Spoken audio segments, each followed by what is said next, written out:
All right, if you will begin to prepare ourselves, if you put your hand over your eyes, I open my eyes to see the spiritual truth today. I open my eyes to see the spiritual truth today. And now open your ears, I open my ears to hear the spiritual truth today. I open my ears to hear the spiritual truth today. And now if you put your hand over your heart and extend out your arms, I open my heart to receive the spiritual truth today. I open my heart to receive the spiritual truth today.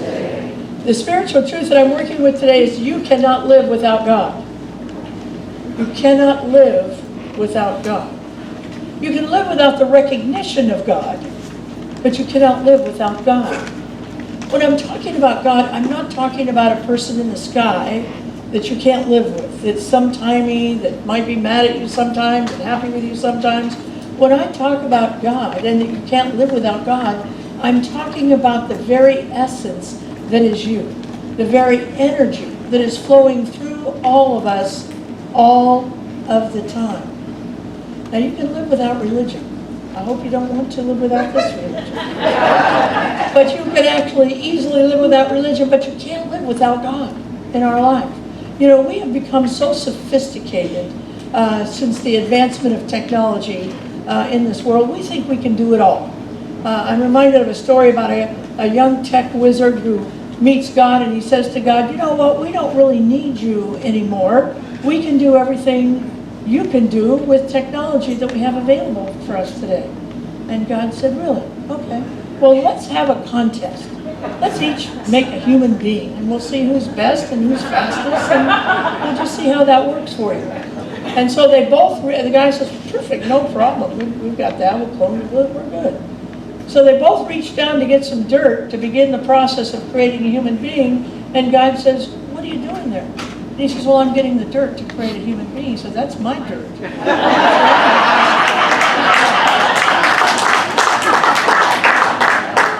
Ernest Holmes, our founder, says this. He says that there is a power for good in the universe, and it's a power that we can use.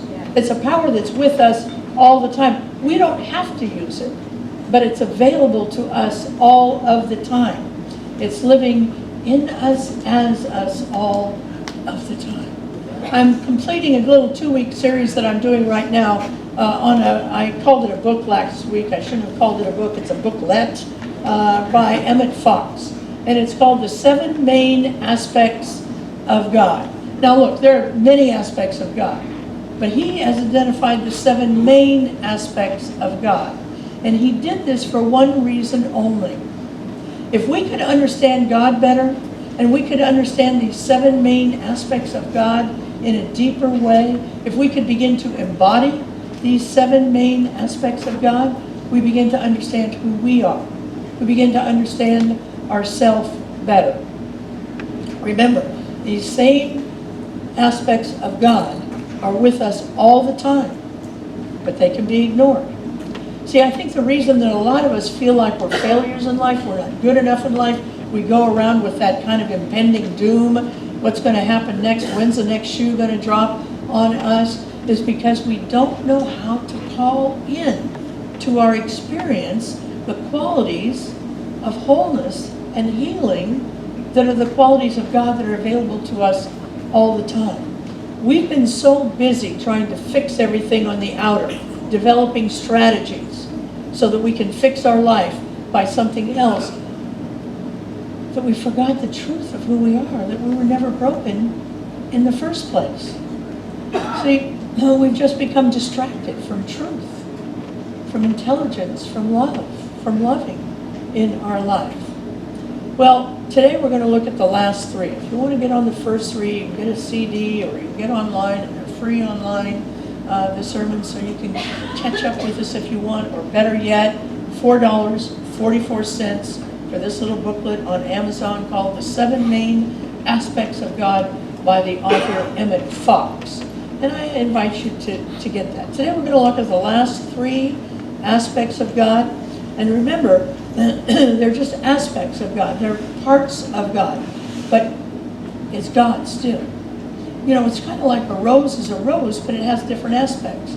It has a color, it has a scent, it has a size, it has petals, it has a stem, Those are all aspects of the same thing, the rose. And that's what he's talking about here. Looking at these will help us again, as I say, become familiar with who it is that we are in the world. The first one I want to talk about today is the aspect of God called soul. The aspect of God called soul. We throw that word around a lot, but I'm not sure we actually spend time wondering what it is, contemplating what it is, and how it affects us in our life. God says, Emmet Fox says, that we get to have a shared soul with God by virtue of the fact that God can individualize as us without becoming undivided from without coming divided from us in our life. So the word individual simply means undivided. That's what it means in Webster's dictionary. The word individual, see, we think of it as separate. That's what we've been taught to think, is individuals are separate from each other, but actually the word simply means undivided in our life. God has the ability to become undivided from us while individualizing as us. I'm going to say it again because we want to take this in. God has the ability to become undivided from us while individualizing as us in their life. See, sometimes I think when we think of God inside of us, we think of a raisin in a bun. God's not like a raisin in a bun. God's not a raisin in our body. God is our body. God is through us all the time. The energy of God, the essence of God, is actually who we are. We're not all of God, but God is all of us. And you can locate your soul in every inch of your body, in your ankles, in your kneecaps. See, we think of soul belongs to just the heart, but it belongs everywhere in our body, in our ears, in our consciousness, in our toes, everywhere God is. God never leaves us for any reason. God is with us through thick and through thin. You cannot live without God. Very often, however, when we think of God, we only think of God when we're in the thin places in our life. See, some of us have hit a very bad bottom in our life, and it was that time that we thought, oh, I better think, do I have a soul? Is that soul in harmony with who I want to be in my life? With either drugs, some of us have had that kind of bottom through drugs or alcohol or food. Some of us have spent time in prison, and we got out of prison and decided we weren't valuable people. Nothing is farther from the truth. Some of us had to be snatched back into our soul from self-righteousness, from a moment when we thought, oh, what am I doing here? It is so incongruent with my soul that I'm going to change. And I know I'm going to change. Many of us know the New Testament story of Saul on the way to Damascus. And he was there to continue persecuting the followers of Jesus. And in a moment, in an instant, he had the revelation, oh, persecuting other people for how they think, how they pray, how they love, how they dress, how they talk, how they congregate with one another, what color they are, is not a life well lived. I don't want to do that. And he was able to change in that moment. Some of us have had that moment where we were so embarrassed by our self-righteousness that in that moment we were able to change. Emmet Fox invites us to get clear on our recognition of our soul, and especially get clear on our recognition of soul when fear comes into us. That the recognition that the power of God is always with us. I spoke with a grandmother not long ago who thought her daughter was doing very well in another state, and only to find out she was being called one day by Child Protective Services in that state to say her daughter was going to be spending 5 years in prison, and could she take the 3 small children or did she want them to go to Child Protective Services in that state? Well, that's one hell of a thing to have to think about in a person's life. But she made the decision, and there was no wrong decision, but her decision was to take the children and try to raise them. And she said, Reverend Georgia, I hope you're right. I hope the power of God in me is strong enough to carry this out. And I assured her it wasn't only the power of God that was in her, but the power of God in the posse that we were going to put together to support her in this journey of raising 3 small children in her 60s. The power of God can do anything in our life. And when we realize it, our tasks stop becoming our business, our own business, and become our joint business with God in our life. The next one I want to talk about, the next aspect of God that I want to talk about is the aspect of God called spirit. And I want to read you what he says about spirit in the book. Spirit is that which cannot be destroyed or damaged or hurt or degraded or soiled in any way. Spirit cannot deteriorate. It cannot grow old or tired.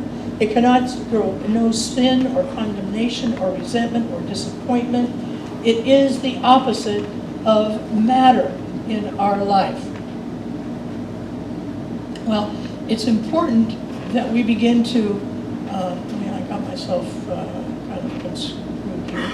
Okay. So the most important thing that we remember about this is that spirit is indestructible. It's indestructible, it doesn't deteriorate. See, our bodies are always deteriorating. Our cars are deteriorating. Our clothes are deteriorating. But God never deteriorates in our life. See, it's just a natural part of life that it deteriorates. If our cars didn't deteriorate, we'd all be driving Model T still. It's important. It's just part of how life is. Now, the truth is, our belief system can have an impact, a tremendous impact, on how quickly stuff deteriorates in our life, including our bodies. It's not uncommon now for people to live to be 120 years old. When we all begin to believe that we'll even be longer than 120, I'm not sure I want to be more than 120, but when we can all agree on that, it will even grow longer in our lives. We have an impact on how much deterioration takes place. But it's a natural part of life that our bodies are going to come to rest. But our spirits are indestructible. They don't deteriorate in our life. Ernest Holmes, if you're visiting today, Ernest Holmes is the founder of the theology that we study here. What he did was to take all of these theologies and put them into one, that he thought if they all agreed on something, it must be true. He put it in this one, and that's the one we study. And he says this: we believe in a living spirit, almighty, indestructible, absolute, and self-existent cause. Our God is a living spirit, almighty. It's alive. God is alive.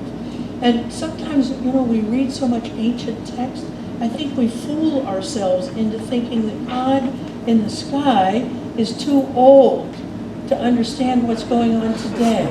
Today's pressures of business, today's pressures of finance, today's pressures of parenting, today's pressures of dating in our life. Spirit Almighty is alive, and is up to the task of anything that we've got going on in our life, anything that we have on our plate. But hear me now. God is not codependent. God is not codependent. God will not jump into your mess unless you begin to recognize the presence of God that is around you all of the time. And that's why it's so important that we begin to understand these aspects of God and begin to call them into our life.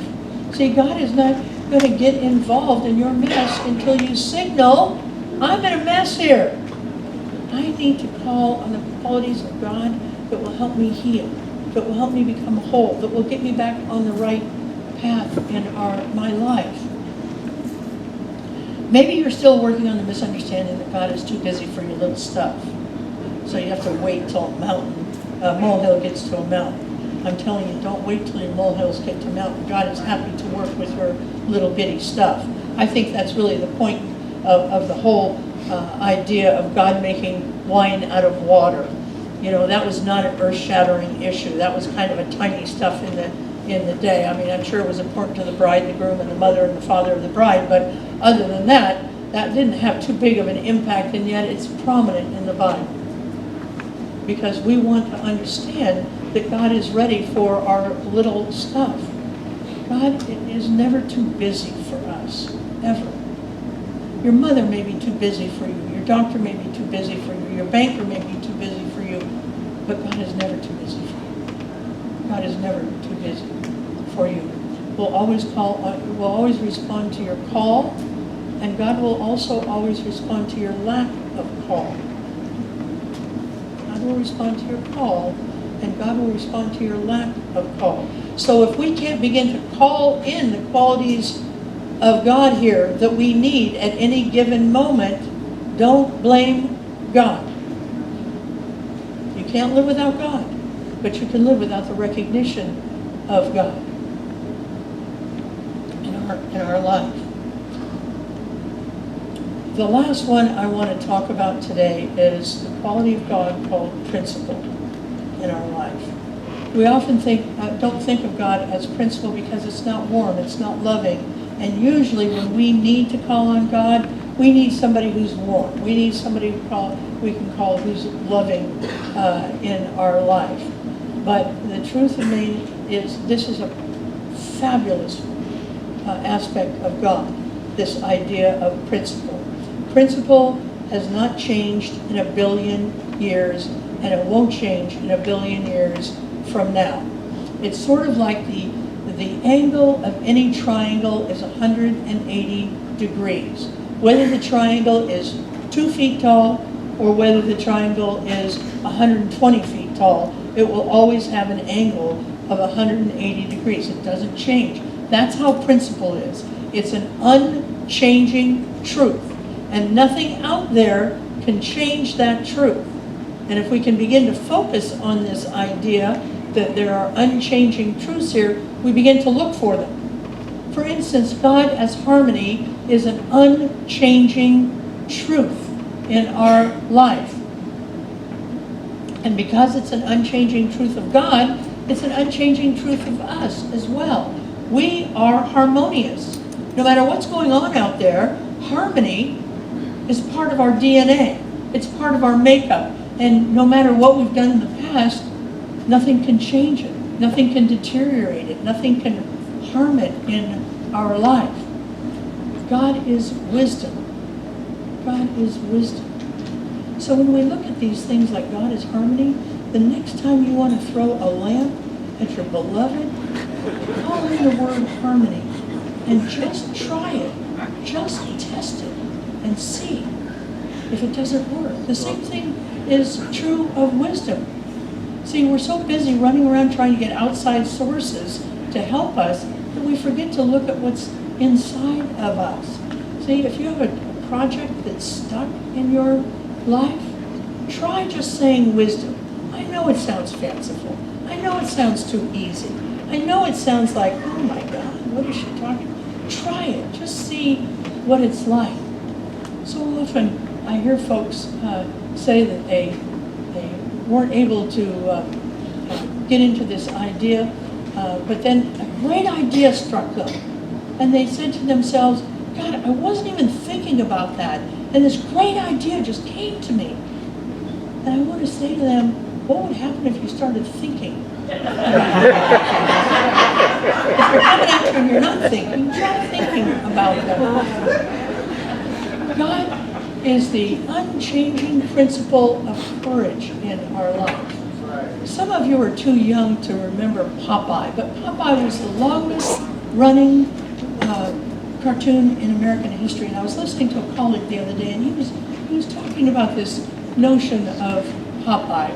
And those of you who don't know who Popeye is, he was a guy who would walk around, he'd be living a harmonious life, And all of a sudden, the terrible Brutus would come and do something mean, and Popeye would say, I can't stand, I've stands all I could, and I'm not going to stands anymore. And a big can of spinach appears on the screen, and he tosses back the spinach, and his arms become as big as tree trunks, and he takes care of Brutus, and he gets the lovely olive oil, and it goes on and on. God is your can of spinach. God is your can of spinach. God is also the principle, the unchanging truth of the power of perseverance. All of us have perseverance in our life, but we give up too easily. We give up too quickly. We're not willing to stay it out and see what's going to happen in our life. There are many successful people who have really embraced this idea of perseverance when things look really bleak. Dr. Seuss mailed his first book to 24 publishers, all of them who denied it. The 25th publisher published it and made 6 million copies of that first book in his life. In 1905, the University of Bern looked at a PhD dissertation manuscript and called it fanciful and irrelevant and denied the PhD. Albert Einstein was disappointed, but he didn't give up. He didn't give up. Vince Lombardi didn't become a head coach of a major NFL team until he was 47 years old. Now, he had tried and tried and tried and tried, but he never gave up. And when he was 47 years old, he got his team. So you and I may never invent the latest gizmo, or may never have a multi-million-dollar company, and may not be a super athlete in our life, but we all have desires that are wanting to come through and be given birth. It won't happen without the perseverance. Call the next time you're frustrated, the next time you think it's not going to work. Call in the aspect of God that is within you, called perseverance, and watch what happens. Give it a minute, but watch what happens in your life. All of these aspects of God are who you are. You are love, you are intelligence, you are truth, you are principle, you are courage, you are all of these things.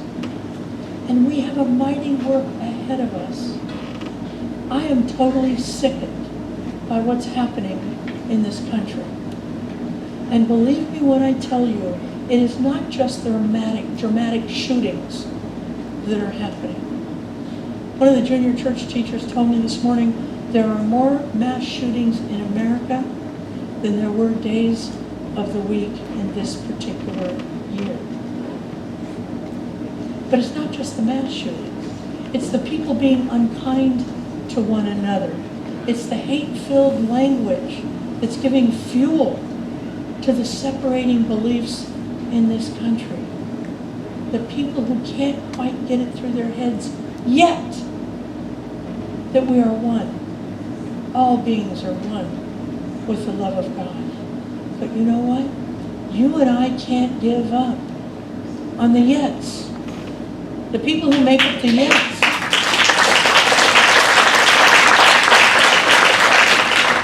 And that'll be much easier to do if we begin to call in these aspects of God.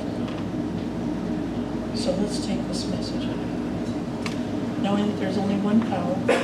It's the power of the Most High God. And that flows through me all the time. So I just simply have to get my ego out of the way. My bloated nothingness to go back to that which it came from. So that I can begin to experience and express that which is God. And I give thanks for that. I release this word into the law, and together we say, so it is.